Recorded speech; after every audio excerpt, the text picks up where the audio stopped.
오늘은 성도가 기뻐해야 할 이유라는 제목으로 말씀을 전하겠습니다. 여러분, 우리 하나님은 우리 성도들이 기뻐할 수 없는 상황에서도 기뻐할 수 있는 그런 은혜를 주셨습니다. 할렐루야. 아멘이십니까? 네, 우리 성도들은 기뻐할 수 없는 상황에서도 기뻐할 수 있습니다. 왜? 오늘 그것을 주님 우리에게 말씀해 주시기 원하십니다.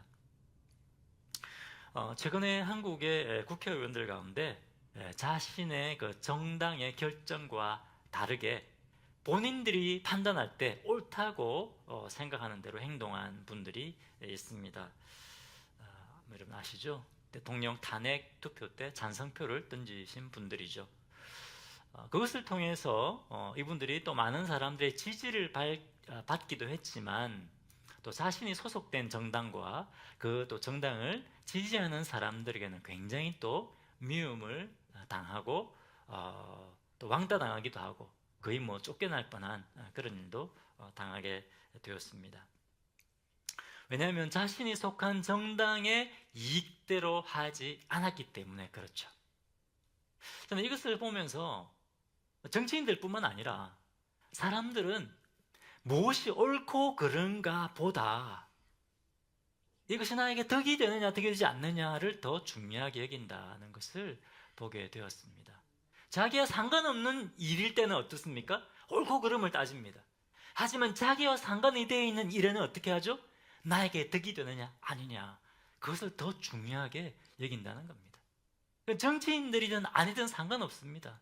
여러분, 집단 이기주의라는 게 있잖아요. 세상이 그렇습니다. 세상이 악합니다. 그런데 뭡니까? 우리 성도들이 이런 세상에서 살고 있다는 겁니다.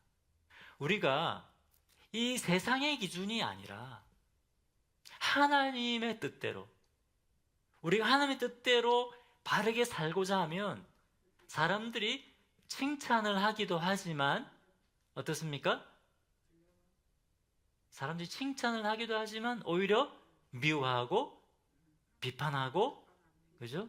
그렇게 하게 한다는 것이죠. 네. 그래서 오늘 성경 본문에 나오는 이 다섯 지역에 흩어져 있던 성도들도 마찬가지입니다.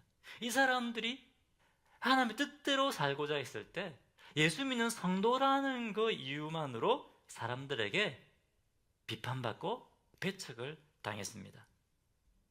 그래서 베드로는 이 사람들을 뭐라고 부르고 있습니까? 나그네들이라고 부르고 있습니다. 나그네들. 근데 이 당시에 나그네라는 말은 좋은 말이 아니었습니다.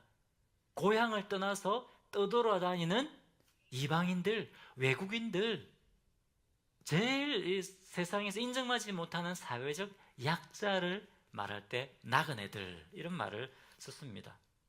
여러분, 미국에도 영주권이나 시민권이 없으면 여러 가지 제약이 많지 않습니까? 그렇죠.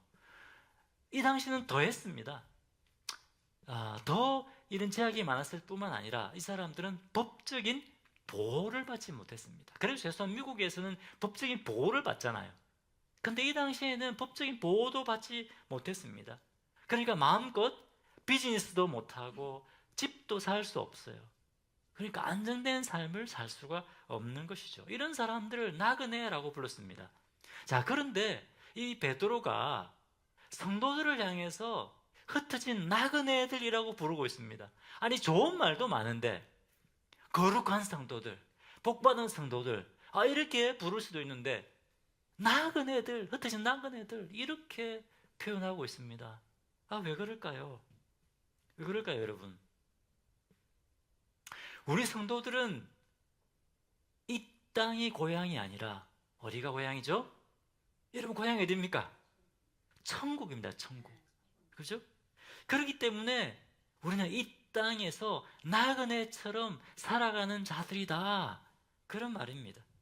그렇기 때문에 때로는 힘들고 고통스러울 때도 있다는 겁니다. 환영받지 못하고 세상에서 버림받은 자처럼 여겨질 때가 있다는 겁니다. 하지만 때가 되면 어떻다고요? 고향으로 간다는 거예요. 때가 되면 우리는 돌아갈 고향에 있다. 영광스러운 천국에서 우리는 주님과 함께 영원히 살게 될 것이다. 할렐루야. 믿으십니까, 여러분? 여러분, 천국에서 다 만날 수 있죠? 아멘이십니까? 예수 그리스도를 주님으로 믿는 사람들은 거룩한 성도들이고 천국에서 만나게 되는 겁니다.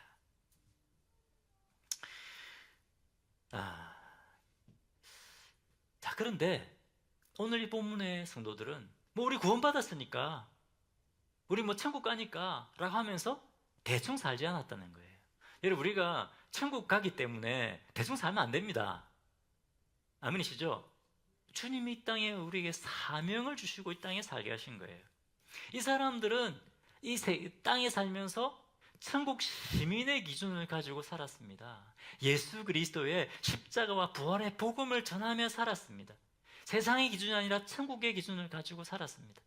그러니까 사람들이 어떻게 했을까요? 칭찬하는 사람도 있었겠죠. 야, 예수쟁이들 보니까 야, 정말 바르게 사는구나. 칭찬하는 사람들도 있었겠지만 또 어땠을까요? 아, 저 예수쟁이들 왜 자꾸 예수 믿으라고 자꾸 전도하냐? 아, 저 예수쟁이들은 왜 예수만 진리라고 말하냐? 왜 우리가 믿는 신들은 안 믿냐? 왜 우리가 사는 방식대로 안 사냐? 막 싫어하고 핍박하는 겁니다.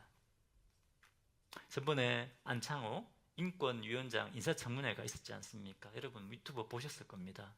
이분이 자기의 신앙을 그냥 드러내지 않고 살았으면 그렇게 사람들에게 비난받지 않았을 텐데 청문회에서 공개적으로 자신의 신앙을 고백했습니다. 하나님 믿습니다. 창조를 믿습니다.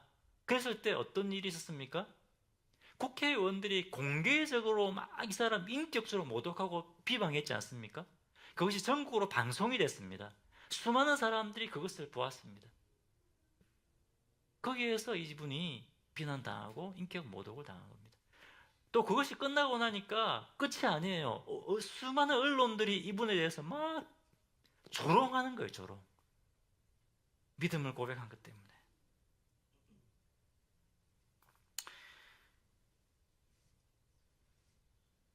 하지만 어떻습니까? 이렇게 우리가 성도가 믿음으로 살면 어떻습니까? 세상에서 이제 비난을 당할 수도 있다는 것이죠. 그래도 여러분, 한국이나 미국은 어떻습니까? 법적인 보호는 받잖아요. 그렇잖아요. 그런데 뭡니까? 이 당시의 성도들은 이렇게 불이익을 당해도 아무런 법적인 보호를 받지 못했습니다. 그렇기 때문에 마치 어떻게 느꼈을까요? 세상에서 버림받은 자들처럼, 나그네인 것처럼 그렇게 느낄 수 있었다는 겁니다. 그래서 베드로전서를 읽어보면 고난이라는 말이 계속해서 나옵니다. 베드로전서 4장 12절에 보면 그냥 시험이 아니라 불시험을 당하고 있다. 불시험, 얼마나 시험이 여러분 힘들었으면 불시험을 당하고 있다, 이렇게 고백하고 되어 있습니다. 그리고 또 놀라운 사실이 있습니다. 여러분 베드로전서 1장 6절 같이 보겠습니다. 자, 같이 읽어보겠습니다. 베드로전서 1장 6절 같이 읽겠습니다. 시작. 그러므로 너희가 이제 여러 가지 시험으로 말미암아 잠깐 근심하게 되지 않을 수 없으나 오히려 크게 기뻐하도다. 무슨 시험을 당하고 있다고요? 한두 가지의 어려움을 겪고 있습니까? 한두 가지 시험이 아니라 여러 가지 지금 시험을 당하고 있는 겁니다. 예수 믿는다는 것 때문에 사람들이 비난당하기도 한데 또 경제적인 어려움과 건강에 대한 어려움과 여러 가지 시험이 한꺼번에 막 몰려오는 겁니다. 그런데 이런 상황에서 이 사람들이 어떻게 했다고요? 근심 가운데 빠져 있었습니까? 물론 참 근심할 수 있는 상황임에도 불구하고 그냥 기뻐한 것도 아니고 어떻게 기뻐했다고 됐습니까? 크게 기뻐했다. 그렇죠. 크게 기뻐했다. 그렇죠? 크게 기뻐했다. 아니, 이 사람들 이런 상황 가운데 도저히 기뻐할 수 없는 상황 가운데 어떻게 기뻐할 수 있었을까? 여러분, 어떻게 이 사람들이 기뻐할 수 있었을까요? 여러분, 고난 가운데 계신 분 계십니까? 기뻐하십니까? 문제가 한두 가지 아니에요. 이 사람들 왜 이 사람들이 기뻐할 수 있을까?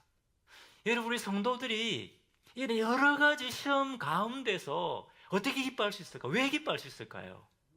첫 번째, 우리 성도들은 하나님의 특별한 선택을 받은 사람들이기 때문에 그렇습니다. 아멘이십니까?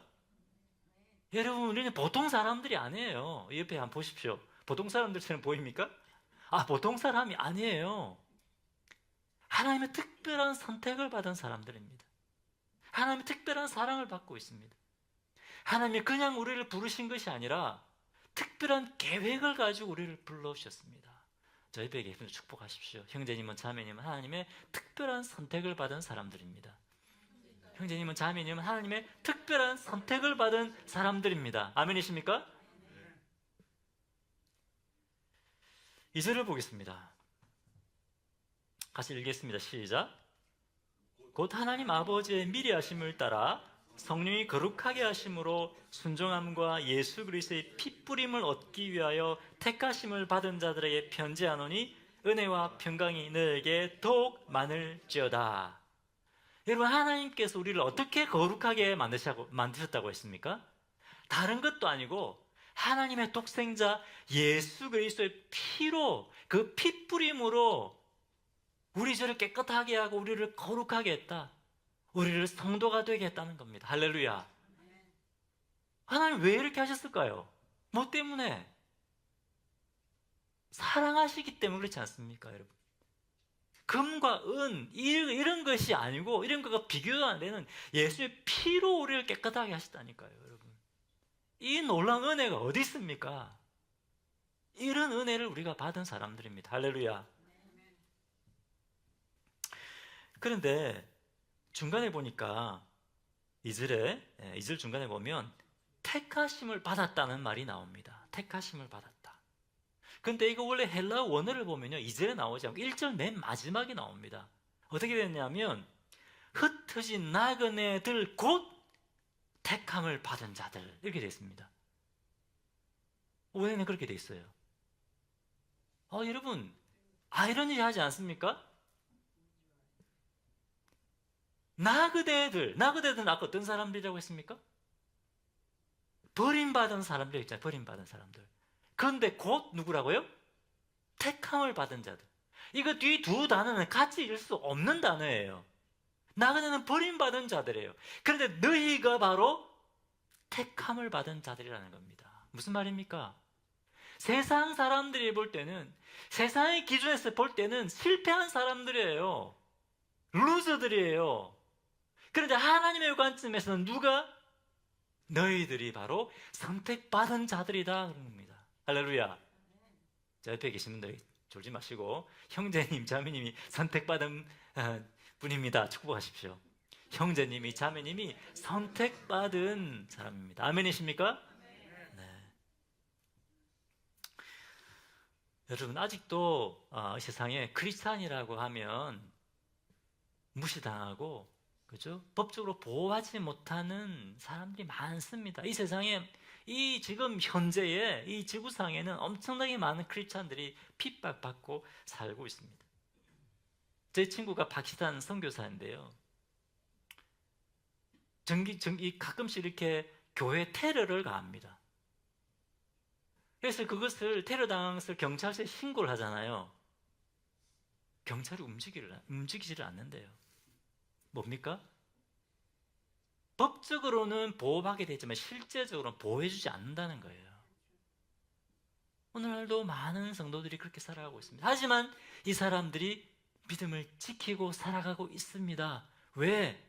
선택받은 하나님의 백성들이니까. 사람들이 볼 때는 버림받은 사람들이지만 하나님의 관점에서는 뭐라고요? 선택받은 사람들이기 때문에, 이 사람들이 그것을 알기 때문에 믿음을 지키며 사는 겁니다. 여러분, 선교지뿐만 아닙니다. 이 미국이나 한국에서도 믿음으로 살려고 하면 반드시 시험이 옵니다. 시련이 옵니다. 웨인 고데일로라는 목사님이 하와이에서 고등학교 강당을 빌려서 교회를 개척했습니다.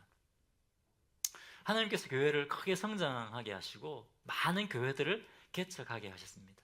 교회가 이제 성장을 했는데도 예배당을 사지 않고 구입하지 않고 그 재정으로 선교하고 교회 개척하는 일을 위해 재정을 사용했습니다. 지금은 예배당이 있습니다만은 근데 이 세상 이 미국에도요 교회를 파괴하려고 하고 공격하려고 하는 사람들이 있습니다. 그래서 이 사람들이 교회들이 이제 공립학교를 사용하지 못하게 하려고 법정에 소송을 걸었습니다. 교회들이 공공기관을 사용하면서 제대로 사용료를 충분히 내지 않아서 막대한 손해를 입히고 교회들이 이득을 취했다는 거예요. 사실 이 뉴홉 교회는 학교 강당을 빌려서 리모델링 해주고 그 다음에 사운드 시스템, 최고의 사운드 시스템을 사서 교회가 아니고 학교에 그것을 기증하고 그리고 매번 청소해주고 그리고 정당한 사용료를 지불했습니다. 그럼에도 불구하고 이 사람들이 계속 비난을 하고 다니는 거예요. 거짓으로 험담을 하고 다니는 거예요. 교회들이 제대로 사용료도 내지 않고 이득을 취하고 있다. 그래서 목사님을 막 공격하는 거죠. 목사가 돈에 눈이 멀어서 사용료도 제대로 안 내고 폭리를 취했다. 그래서 지금 고소당해서 법정에 지금 불려다닌다. 그렇게 막 돌아다니면서 비난을 하고 다닌 겁니다. 여러분 어떻습니까? 이런 비난을 받으면 굉장히 힘들지 않겠습니까? 여러분 비난 당해 보셨습니까? 비난 당해 보면 여러분 밤에 잠자기 힘듭니다. 고통스럽습니다. 너무나 힘듭니다. 목사님이 심적으로는 마음적으로는 그 소송을 포기하고 싶었대요. 그냥 포기해버리고 예배당 사서 그냥 학교 나와서 예배당 사서 하고 싶은 그런 마음이 들었다고 합니다. 하지만 학교를 빌려서 예배드리는 교회를 위해서 계속 인내하면서 끝까지 버텼다고 합니다. 감수했다. 이것의 어려움을 감수했다고 합니다. 그래서 결국 어떻게 되느냐? 나중에 법정에서 충분한 변론을 통해서 결국 이 소송이 기각되었다고 합니다. 여러분, 우리가 정말 믿음으로 살려고 하면, 우리가 하나님 뜻대로 살려고 하면 미국에서든 한국에서든 어디든지 믿음의 시련을 당하게 되어 있습니다. 세상에서 비난당합니다. 손가락질 당합니다. 하지만 여러분 그때 우리가 어떤 존재라고요? 하나님께 선택받은 사람들이라는 겁니다. 그것을 기억할 때 우리가 고난이 와도 견딜 수 있고 그 가운데서 감정적으로는 기뻐하기 어렵겠지만 어떻게 했다고요? 믿음으로 기뻐할 수 있는 겁니다. 근데 여러분 너무 신기한 것은 믿음으로 기뻐하면요 감정이 따라옵니다. 감정적으로 기쁨이 와요. 믿음으로 감사해 보십시오. 감사하기 어려울 때 감사해 보십시오. 감사하는 마음이 생깁니다. 희한하죠? 그래서 여러분 고백이 중요한 거예요. 고백이 중요한 거예요.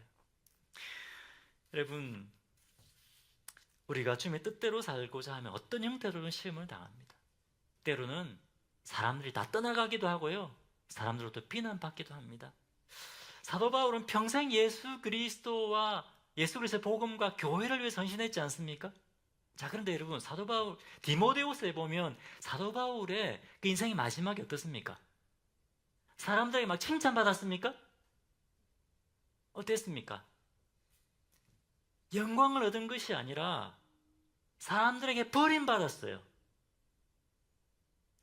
황제 앞에서 재판을 받아야 되는데 아무도 바울과 함께 하려고 하지 않았습니다. 아무도 바울을 위해서 증인으로 서려고 하지 않았습니다. 바울이 디모데후서 1장에 보면 이렇게 고백하고 있습니다. 아시아에 있는 모든 사람들이 나를 버렸다 고백하고 있습니다. 여러분 바울의 마음이 어땠겠습니까? 아무도 바울 편이 되어주지 않는 거예요. 왜? 자기가 불이익을 당할까 봐. 그렇죠? 그런데 여러분 놀라운 사실은 지금 바울이 격려받아야 되는 사람이잖아요. 그런데 바울이 어떻게 하고 있습니까? 오히려 편지를 써서 디모데를 격려하고 있습니다. 격려받아야 될 사람이 열정을 가지고 디모데를 격려합니다. 디모데야, 고난 가운데서도 복음을 위해 살아야 된다. 복음을 위해 고난받으라, 이렇게 격려하고 있습니다. 바울이 어떻게 이렇게 할 수 있을까요? 뭐 때문에? 나는 비록 사람들에게 버림받았지만 하나님께는 선택받은 사람이라는 것을 분명히 알았기 때문에 그렇습니다. 디모데후서 4장 7절 8절 보겠습니다. 디모데후서 4장 7절 8절 같이 읽겠습니다. 시작. 나는 선한 싸움을 싸우고 나의 달려갈 길을 마치고 믿음을 지켰으니 8절 이제 후로는 나를 위하여 의의 면류관이 예비되었으므로 주 곧 의로우신 재판장이 그날에 내게 주실 것이며 내게만 아니라 주의 나타나심을 사모하는 모든 자에게 도니라. 사도 바울이 지금 뭘 바라보고 있습니까? 내가 사람들에게는 버림받았지만 하나님께 선택받았다. 나는 천국에 들어갈 것이다. 그때 하나님께서 영광스러운 의의 면류관을 나를 위해 예배해놓고 그것을 주실 것이다. 할렐루야. 바울뿐만 아니라 모든 사람이 그렇다는 거예요. 나뿐만 아니라 이 주님의 나라를 위해 살아가는 모든 사람들에게 하나님께서 영광의 면류관을 주실 것이다. 그렇게 고백하고 있는 거예요. 할렐루야. 여러분, 바로 이 사실 때문에 여러 가지 시험을 만나도 우리가 기뻐할 수 있는 겁니다. 아멘이십니까?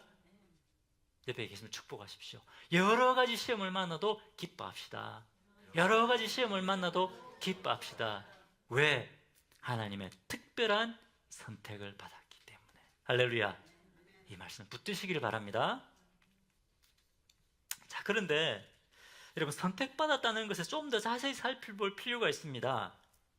2절에 보면 그냥 선택하신 것이 아니라 미리 아심을 따라 선택했다라고 되어 있습니다. 할렐루야. 여러분, 하나님, 그 크고 위대하신 하나님께서 나에 대해서 모든 걸 알고 계신다는 거예요. 여기서 아신다는 것은 그냥 지식적으로만 안다는 것이 아니라 우리 각 사람을 향한 사랑을 품고 우리를 살피신다는 의미가 포함이 되어 있습니다. 이 놀라운 거 아닙니까? 뜨거운 관심을 가지고 계시다는 거예요. 예레미야 1장에 보면 하나님께서 예레미야에게 예레미야를 부르신 장면이 나오잖아요. 어떻게 말씀하십니까? 내가 너를 언제 불렀다고 말씀하십니까? 너의 어머니 뱃속에서 네가 형성되기 전부터 내가 너를 알고 너를 선택했다, 이렇게 말씀하고 있습니다. 할렐루야. 놀랍지 않습니까, 여러분? 우리 한 사람 한 사람 우리가 형성되기 전부터 주님이 아셨습니다. 나의 장점과 나의 단점과 나의 성공과 실패 다 아시고 저를 부르셨습니다. 또 하나님은 제가 가끔씩 하나님을 속썩일 것을 다 알고, 은혜죠. 속썩일 것도 알고 계셨어요. 그럼에도 불구하고 우리를 선택해 주신 거예요. 할렐루야. 그렇기 때문에 이것이 여러분 은혜입니다. 뿐만 아니라 주님이 어떻게 우리의 미래에 대해서도 알고 계신 거예요. 주님이 예레미야를 부르실 때 그냥 불렀습니까? 계획을 가지고 부르셨습니다. 하나님께서 우리를 부르실 때 그냥 부르신 것이 아니라 계획을 가지고 부르신 거예요. 아멘이십니까? 그렇기 때문에 여러분, 지금 비록 우리가 여러 가지 시험을 당한다 할지라도 주님이 우리의 미래에 대한 계획을 가지고 계시기 때문에 우리는 기뻐할 수 있는 겁니다. 할렐루야. 옆에 계시면 축복하십시오. 하나님께서 형제님, 자매님을 향한 놀라운 계획을 가지고 계십니다. 하나님께서 형제님, 자매님을 향한 놀라운 계획을 가지고 계십니다. 아멘이십니까? 그 때문에 여러분 우리가 기뻐할 수 있는 겁니다. 첫 번째, 우리가 기뻐할 수 있는 이유는 뭐냐? 하나님께서 우리를 특별하게 선택해 주셨기 때문에. 자, 두 번째, 우리가 여러 가지 시험을 만나도 기뻐할 수 있는 것은 하나님께서 우리에게 산 소망을 주셨기 때문에 그렇습니다.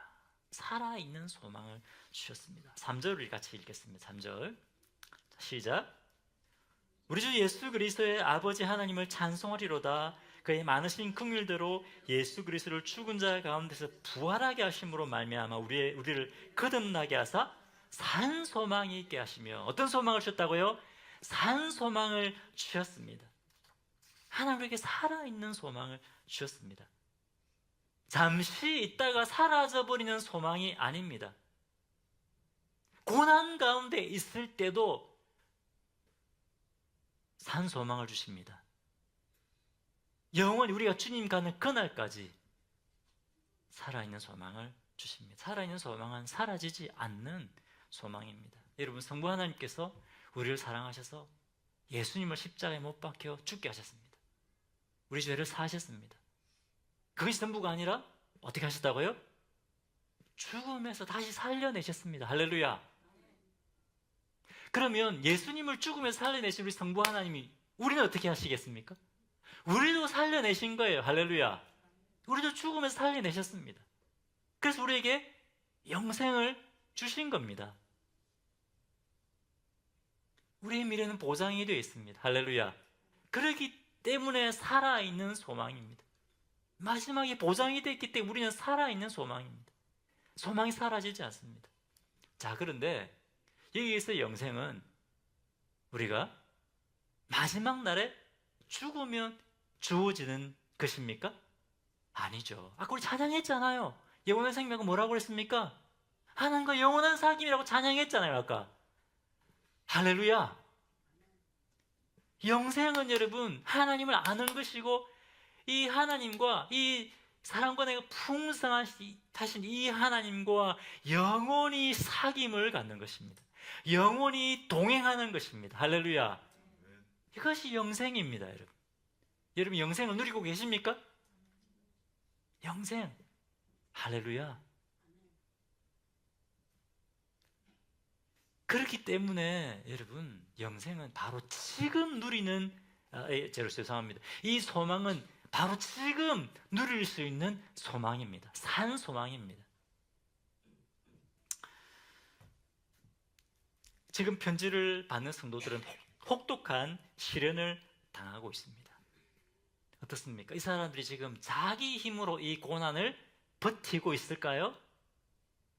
이 사람들이 지금 자기들 힘으로 기뻐할 수 있는 것일까요? 무엇 때문에? 함께 하시는, 영생을 주신, 영원히 함께 하시는 그 주님 때문에, 그 주님이 위로해 주고 격려해 주고 힘을 주시기 때문에 이 사람들이 지금 견고히 서 있는 겁니다. 여러 가지 시험이 와도 기뻐할 수 있는 겁니다. 바로 이것이 여러분 산소망입니다. 소망은 저 미래에 우리의 죽으면 얻게 되는 소망이 아니라 바로 지금 유효한 것이 산소망입니다. 할렐루야. 우리 주님, 우리가 고난 가운데 있을 때 멀리 발짱 끼고 지켜보는 분이 아니라 우리가 고난을 통과하고 있을 때 우리와 함께 하시는 분입니다. 고난을 함께 하시는 분입니다. 그렇기 때문에 산소망인 겁니다. 할렐루야. 언제까지? 마지막 승리할 때까지 주님 우리와 함께 하시고 붙드십니다. 할렐루야. 우리가 여러 가지 시험과 환난이 와도 기뻐할 수 있는 이유는 주님 우리에게 살아있는 소망을 주셨기 때문입니다. 할렐루야. 옆에 계시면 축복하십시오. 우리 주님이 살아있는 소망을 주셨습니다. 우리 주님이 살아있는 소망을 주셨습니다. 세 번째 마지막입니다. 자, 우리 성도가 기뻐할 수 있는 이유는 뭐냐면 영광스러운 승리가 보장되어 있기 때문에 그렇습니다. 여러분 막 익사이팅 하십니까 지금? 여러분? 네? 마지막 승리가 보장이 되어 있어. 마지막 승리가 보장이 되어 있어. 여러분, 그런 마음이 생기십니까? 이것 때문에 우리가 기뻐할 수 있는 겁니다. 그냥 승리가 아닙니다. 영광스러운 승리가 보장되어 있습니다. 영광스러운 승리. 저희 뵙게 계시면 축복하십시오. 형제님이 자매에게는 영광스러운 승리가 보장되어 있습니다. 영광스러운 승리가 보장되어 있습니다. 네, 전혀 감격이 없이 말씀하시는 건데 영광스러운 이런 승리가 보장이 되어 있습니다. 이것을 바라봐야 여러분 우리가 믿음으로 승리하게 되는 겁니다. 2015년 한국과 일본의 야구 대표팀이 프리미어 12경기 준결승에서 만났습니다. 그때 일본 선발 투수가 LA 다저스에 지금 뛰고 있는 오타니였습니다. 이 자매님 잘 모르십니까? 아십니까 오타니? 오타니. 네, 한번 찾아보십시오. 보통 사람이 아닙니다. 얼마나 공을 잘 던졌든지 한국 선수들이 거의 손도 못 댔어요. 얼마나 공이 빠른지. 한국에는 그렇게 공이 빠른 선수가 없거든요. 그래서 8회까지 3대 0으로 지고 오셨습니다. 질 것 같았습니다. 도저히 못 이기겠다. 그런 생각이 들었습니다. 그런데 마지막 9회에 4점을 땄습니다. 4점을 따서 4대 3으로 역전승을 거뒀습니다. 네. 여러분, 이렇게 지다가 이기면 더 막 신나지 않습니까? 그렇죠? 8회 말까지 지고 있었습니다. 8회 말까지. 그렇죠. 마지막에 뒤집어진 거죠. 그러면 누가 이긴 겁니까? 그렇죠. 맨 마지막에 이긴 팀이 이기는 거예요. 8회까지 지고 있었어요. 1회, 9회, 8회까지 지고 있었어요. 하지만 맨 마지막 회에 딱 이기면 이기는 겁니다. 여러분, 우리 성도들에게는 이 마지막 승리가 보장이 되어 있다는 겁니다. 할렐루야. 우리는 이긴 싸움을 지금 싸우고 있는 겁니다. 지금 고난 가운데 있습니까? 여러분, 때로 우리가 패하고 있는 것처럼, 실패하고 있는 것처럼 보일 때가 있습니다. 그렇죠? 답답합니다. 앞이 보이지 않습니다. 하지만 좀 더 눈을 들어서 더 멀리 바라보십시오. 뭘요? 주님이 마지막 날에 주실 그 승리를 바라보십시오. 그럼 우리에게 기쁨이 오는 겁니다. 할렐루야. 자, 어떤 승리냐? 44절을 보겠습니다. 썩지 않고 더럽지 않고 쇠하지 아니하는 유업을 있게 하시나니 곧 너희를 위하여 하늘에 간직하신 것이라. 썩지 않고 더럽지 않고 쇠하지 아니하는 유업을 받게 된다는 겁니다. 할렐루야. 여러분, 사람들이 노후 대비 때문에 고민을 많이 하더라고요. 고민하잖아요. 그렇지 않습니까? 노후를 어떻게 해야 살 것인가 고민합니다. 그런데 안타깝게도 많은 사람들이 죽음 이후의 삶에 대해서는 대비하려고 하지 않더라고요. 죽음 이후의 삶을 대비해야 돼요. 노후의 삶은 걱정하고 대비하면서 죽음 이후의 삶에 대해서는 대비하지 않아요. 사람들이 대비해야 됩니다. 이 세상에 값비싼 금, 은, 여러분 노후 삶을 위해서 아무리 많이 준비해 놓아 보십시오. 죽으면 끝입니다. 아무리 돈이 많은 억만장자라도 원달러도 가져가지 못합니다. 그렇죠? 그런데 여러분, 우리 성도들은 어떻다고요? 썩지 않고 더럽지 않고 쇠하지 않는 영원한 천국을 유업으로 받게 된다고 말씀합니다. 할렐루야. 어떻게? 예수 그리스도 십자가의 공로로 우리가 하나님의 상속자가 되었기 때문입니다. 자, 그리고 베드로서 3장 12절 13절도 같이 해보겠습니다. 베드로서 3장 12절 13절 같이 읽어보겠습니다. 시작. 하나님의 날이 임하기를 바라보고 간절히 사모하라. 그날에 하늘이 불에 타서 풀어지고 물질이 뜨거운 불에 녹아지르니와 13절 우리는 그의 약속대로 의가 있는 곳인 새하늘과 새 땅을 바라보도다. 아멘. 자, 여러분 집에 가장 비싼 거 뭐가 있습니까? 한번 생각해 보십시오. 뭐가 가장 비싸고 좋습니까? 차입니까? 차? 여러분? 값비싼 거 생각해 보십시오. 그런데 이 마지막 날에 되면 어떻게 된다고 말씀하고 있습니까? 하늘도 불에 타서 풀어지고 그 다음에 물질이 뜨거운 불에 녹아지느니와. 이 세상에 있는 모든 것은 어떻게 된다고요? 뜨거운 불에 다 녹아내려 버린다는 겁니다. 여러분 가지고 계신 가장 값비싼 것 어떻게 된다고요? 다 녹아 없어져 버립니다. 다 사라져 버립니다. 이 땅은 사라져 버리고 어떻게 된다고 말씀합니까? 새 하늘과 새 땅이 이곳에 임하게 된다고 말씀하고 있습니다. 여러분 천국이 저 딴 곳에 생기는 것이 아니라 어디? 바로 이곳에 새 하늘과 새 땅으로 내려오게 됩니다. 그것이 천국입니다. 이 천국을 누가 상속하게 된다고요? 예수 그리스도를 믿는 우리 성도들이 상속하게 된다는 겁니다. 할렐루야. 자, 그런데 이 천국으로 유업으로 받을 때까지 우리가 또 누리는 은혜가 있습니다. 1장 5절 우리 같이 읽어보겠습니다. 1장 5절 같이 읽겠습니다. 시작. 너희는 말세에 나타나기로 예비하신 구원을 얻게 하여 믿음으로 말미암아 하나님의 능력으로 보호하심을 받았느니라. 무엇으로 우리가 보호를 받다고 말씀하고 있습니까? 하나님의 능력으로. 언제까지? 마지막 승리를 얻을 때까지 하나님께서 주님의 능력으로 우리를 지키시고 보호하신다는 겁니다. 할렐루야. 여러분 지금 누구 보호를 받고 계시죠? 하나님의 능력의 보호를 받고 계십니다.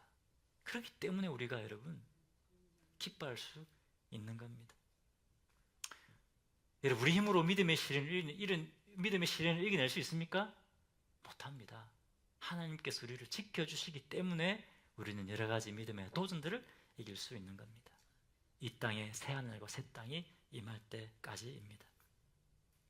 그리고 1장 7절에 보면 하나님께서 우리의 믿음의 시련을 주시죠.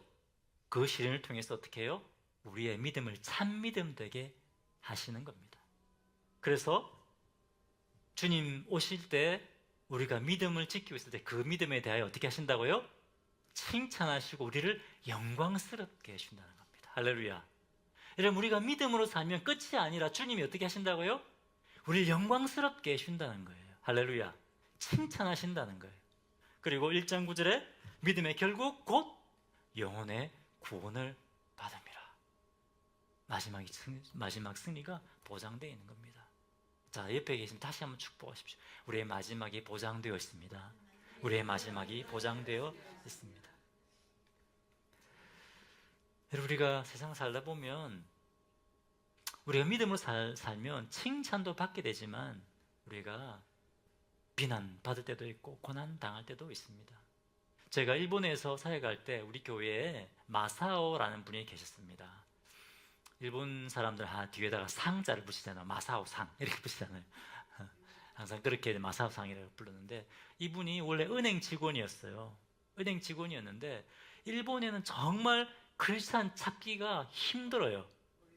학교에 자기 한 명, 크리스찬 나 한 명일 수도 있어요. 직장에 크리스찬이 나 한 명일 수 있어요. 여러분 생각해 보십시오. 얼마나 힘들겠습니까? 아무도 없어요. 나 혼자 크리스찬이에요. 그러니까 이분이 직장 일할 때 항상 자기 책상 위에다가 성경을 올려요. 성경을. 일본에는 직장에도 정기적으로 신사에 가요. 신사에. 신년이 되면요 자기 직장을 지켜주는 신을 참배하러 가요. 직장 단체로. 크리스찬이 얼마나 힘들겠습니까, 여러분? 그 가운데 믿음을 지키며 산다는 것이 얼마나 힘들겠어요. 야, 쟤는 뭔데? 우리 회사 지켜주는 신에게 다 우리가 절하고 기도하는데 쟤는 뭔데? 우리 신을 안 섬기 왜 예배 안 드리냐? 여러분 힘들지 않겠어요? 그냥 크리스찬 것이니까 표 안 내고 살면 전혀 힘들지 않습니다. 그런데 나는 예수를 믿는 크리스찬입니다라고 드러내고 사니까 힘든 거예요. 이분은 그것을 표 내고 산 거예요. 자기 책상에 성경을 항상 올려놓고 일을 한 거예요. 그러니까 사람들이 저 사람 예수쟁이구나 다 아는 거예요. 직장 상사가 얼마나 괴롭혔는지 이분을 너무 힘들었대요. 예수 믿는다고 막 괴롭히니까 막 따돌림도 시키고. 근데 그럼에도 불구하고 이분이 계속 성경을 올려놓고 크리스찬답게 크리스찬 영향력을 미치며 살려고 노력을 했다는 거예요. 근데 시간이 지나니까 이분 직급이 올라가잖아요. 시간이 지나니까 성도로서의 삶을 사니까 후배들이 찾아오더라는 거예요. 인생이 힘들고 어려운 일이 있으면 상담을 받으러 오더라는 거예요. 결혼식 되면 일본 결혼식 가면 축사를 해. 사람들이 친구들이 나와서 축사를 해요. 좀 희한하죠? 좀 특이한데 이분이 결혼식을 가면 고린도서 13장 사랑장을 가지고 축복의 말을 전하는 거예요. 그 가운데 복음이 전해지는 거죠. 그렇게 힘들고 어려운 가운데 그 직장에서 마치 왕따 당하는 것 같고 버림받은 것 같고. 하지만 이분이 어떻게 그것을 견뎠을까요? 하나님께서 이분을 선택해 주셨기 때문에, 하나님께서 나를 붙들고 계신다는 그것 때문에 믿음으로 이긴 거예요. 그리고 때가 되니까 승리를 맛보게 하시는 거예요. 그 시련 가운데서 있을 때는 어떻게 느꼈을까요? 내가 여기서 뭐 하고 있나? 패배하는 것처럼, 실패자인 것처럼 보이지 않았겠어요? 그렇지 않습니까? 근데 때가 되니까 주님이 세우시고 이기게 하시는 겁니다. 마찬가지입니다, 여러분. 우리가 살다 보면, 우리가 믿음으로 살다 보면 이런 정말 패배한 것처럼 보이고 실패한 것처럼 보일 때가 있어요. 하지만 주님의 때가 되면 주님 우리에게 승리를 주시는 분입니다. 할렐루야. 왜 그럴까요? 첫 번째, 주님이 우리를 특별한 계획을 가지고 우리를 특별하게 선택해 주셨기 때문에 그렇습니다. 아멘이십니까? 우리를 특별하게 선택해 주셔서 우리에게 또 살아있는 소망을 주십니다. 마지막 날에 소망을 주시는 거죠. 바로 지금 이 현장에서 살아있는 소망을 주시는 분입니다. 그리고 그렇게 해서 맨 마지막 날 우리에게 완벽한 영광스러운 승리를 주실 것이기 때문에, 마지막 승리가 보장이 되어 있기 때문에 여러분 우리는 어떤 상황 가운데서도 기뻐할 수 있는 겁니다. 할렐루야. 옆에 계신 분들 축복하십시오. 어떤 상황 가운데 있든지 우리가 기뻐합시다. 어떤 상황 가운데서도 기뻐합시다. 이 중에 말씀을 붙들고 믿음으로 사시는 성도들 되시기 바랍니다. 아멘이십니까? 다 같이 우리가 오늘 이 말씀을 기억하면서 함께 우리가 찬양을 드리겠습니다. 여러분, 우리 주님은 살아있는 소망이십니다. 좀 있다가 좀 소망을 주시다가 우리 주님이 주신 소망은 좀 있다가 사라져버리는 소망이 아닙니다. 영원히 주님 가는 그날까지 우리에게 주신 소망이, 우리 주님이 주신 살아있는 소망, 함께 찬양하겠습니다.